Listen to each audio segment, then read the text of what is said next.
Alright, I'm going to show you how to do the easiest oil change on your Jeep, or really any car that you do your oil changes on. So right here is a little box that I keep everything in.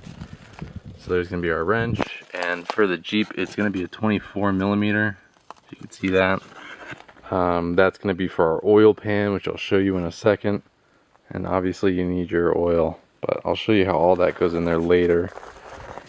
Today we're going to be doing it on our 2024 Jeep Gladiator. This obviously has the 3.6 liter, so it's a pretty common engine. And then we have, let's see, we have 11,039 miles. So this oil I've only had in here for about 3,000 miles. I've changed it every 2,000 miles up until now. And I'm going on a road trip right now to Idaho, so I wanted to change it before we went. Okay, so to start off, you want to grab your wrench and your socket. Again, this is going to be the easiest way that I found to do this. I'm going to go a little slower to explain it to you guys, but once you guys do it at your own pace, this is pretty easy. So to start off with, you just want to crack open the cap here.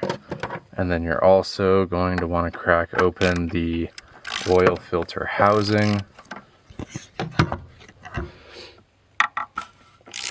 you go, so that's just about off.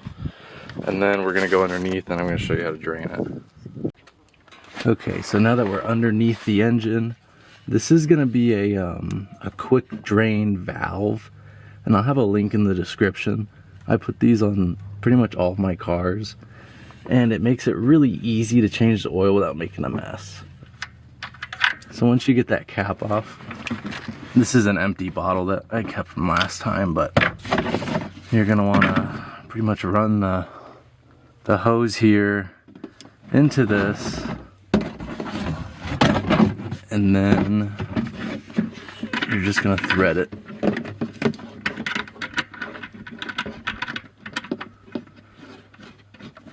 I'll show you here. As you start threading it in, you'll start to see the oil come out. So there we go.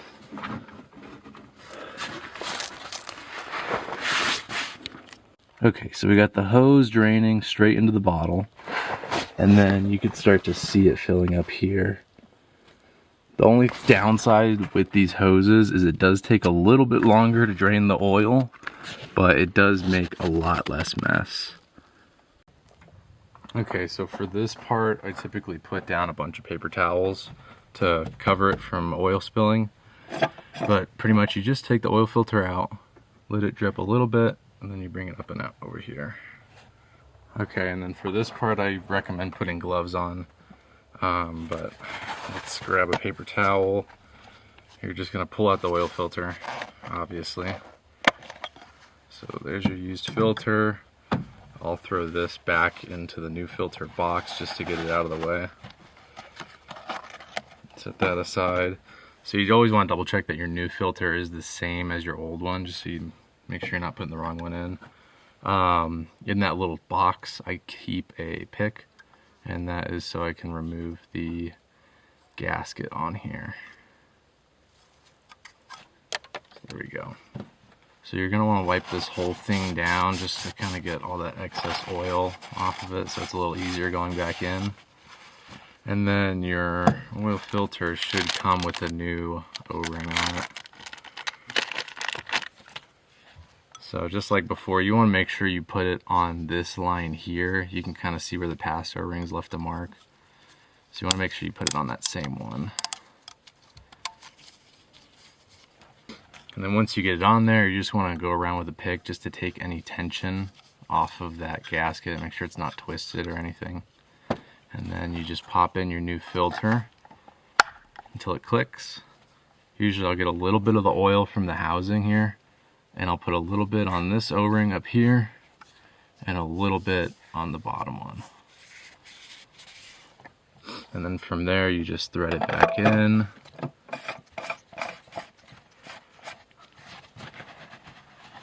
You can move your towels out of the way now, but you want to put these in here just so you don't get any oil on like your alternator or you spill anything on the sides.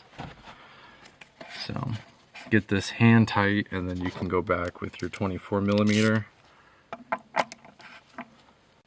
Okay, once you have it hand tight, then you just grab your wrench and you just snug it down to the bottom. It doesn't have to be super tight. You'll pretty much know, like right here is when it stops moving. So you just try to give it like a little bit more turn past that. Okay, now you can see that the drain hose is pretty much empty now. So that tells you that pretty much all the oil's out of the engine. So we're just gonna come down here and unthread this again. And once it's unthreaded, it's gonna close the valve in there, so you're not gonna get any drips. So now you can just pull your hose out and set it aside. And you're gonna wanna throw your cap back on this so you don't spill it.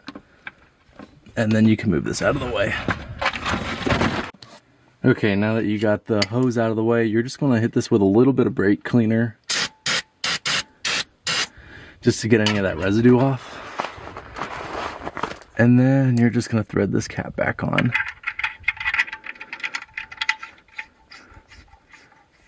And there you go, now you're done on the bottom.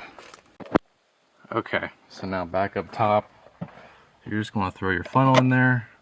Luckily these Jeeps, they take 5 quarts exactly, so you pretty much just buy one jug and you're good. You don't have to measure it or anything, because this is gonna be your 5 quarts. And then on these newer Jeeps, they call for 0W20. I do the Restore and Protect just because that's pretty much the most expensive oil I could find. And I know a lot of people debate about the viscosity of it, but I just put what the factory recommends. After the warranty runs out, then I'll probably start putting something thicker in these, but we're gonna run with what the factory says for now.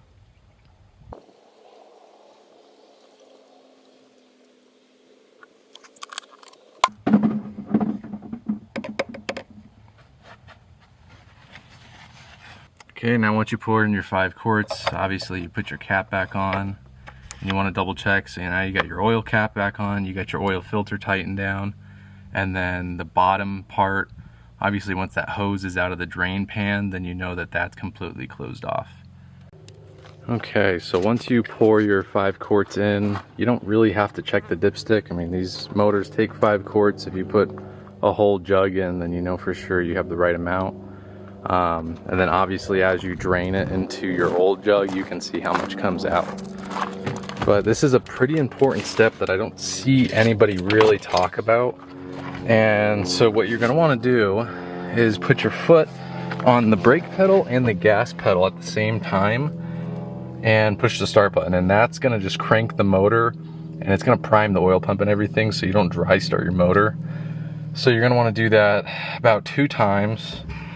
I'll show you here. So fully press on the brake and the gas. Then we're gonna push the start button. And you'll see it'll just crank. You can take your feet off the pedals now. And it's gonna crank until you push this button again. So you just wanna let it go for a couple of seconds. And that shut off by itself there.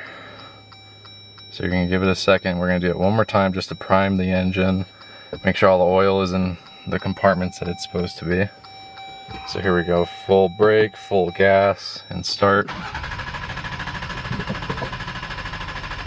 And then we're gonna turn it off here in a second.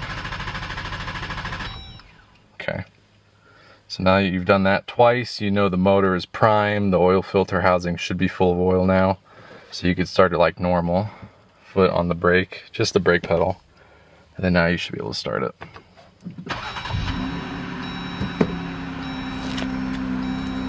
And typically when I'm done with the oil change, I'll go over to this menu here and I'll make sure the oil pressure looks good. And then obviously you can reset your oil life. You gotta have the motor off for that, but we'll come back to reset that. But you just wanna make sure there's oil pressure. Obviously if there's no oil pressure, you miss something and you definitely shouldn't be running your motor. But it started up actually better than it typically sounds. And I'll let you listen here.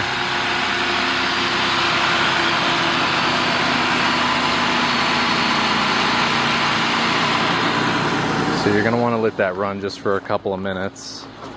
And then I'm gonna make a separate video on my oil change kit, and I'll have that linked below, and that'll show you all the tools and everything you need to change the oil specifically for a modern Jeep. And I guess it could apply to any other vehicle, but I'll go ahead and make a video separate about that because that's kind of its own deal. But there you go, now you're all done. Just let it run for a couple of minutes, turn it off, check the dipstick, and you're ready to go. So once you get this oil kit kind of set up and you have this in a routine, you can have the oil change done in like 5 minutes. So if you guys have any comments or suggestions, definitely leave them down below. I'd love to hear them. And if the video helps you guys out at all, just leave a like and it helps me out. So thank you guys and have a good day.